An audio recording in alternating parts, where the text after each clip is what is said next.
My name is Federico Gons, and I make grave memorials. One small detail from me for Father Juliard. You ask, sir, so I will tell you. I met Jose Angelico the way I meet many of my customers. I have a workshop on the Cemetery Road, just past the coffin makers. I specialise in the small, simple stone. I am very aware that my clients have next to nothing, and renting the grave has often taken most of their money. So I modify and get down to the very lowest cost. The dead, however, must have that stone, the reminder, the eternal reminder, that this man, this woman, this child existed. On some of the graves the name is marked in paint or even pen, and everyone knows how sad that is. Make something out of stone, I say, and no one touches the grave. The poor are not buried, you see. There is not enough ground here anymore, so in the Navarro they build upwards. The graves of the poor are concrete boxes, each just big enough for the coffin. They go up and up, in some parts 20 boxes high. A funeral here is to slide the coffin in and watch the ceiling of the compartment. Part of my service is that I cement the stone that I've made into place and thus seal the chamber.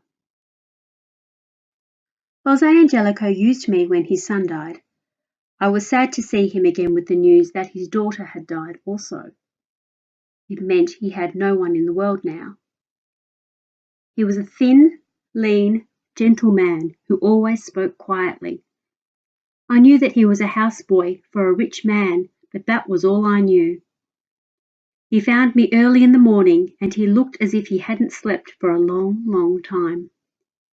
He gave me just a morning to make the stone, which is unusual, but he said he had run out of money for the funeral home and the coffin had to be moved that day. It would be a simple ceremony, he said, because there were no relatives.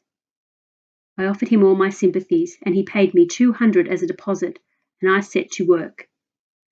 Pia Dante Angelico, seeds to harvest, my child, were the words he chose. It is accomplished.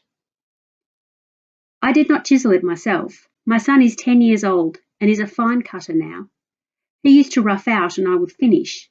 Now he finishes and he's developing his own style of turning letters, small flourishes that add elegance to elegant words. He completed the stone in 4 hours and we set it by for pickup. How was I to know it was lies? He looked to me so meek and so mild. There wasn't a lie in his face. He took the stone and paid me from a small leather bag.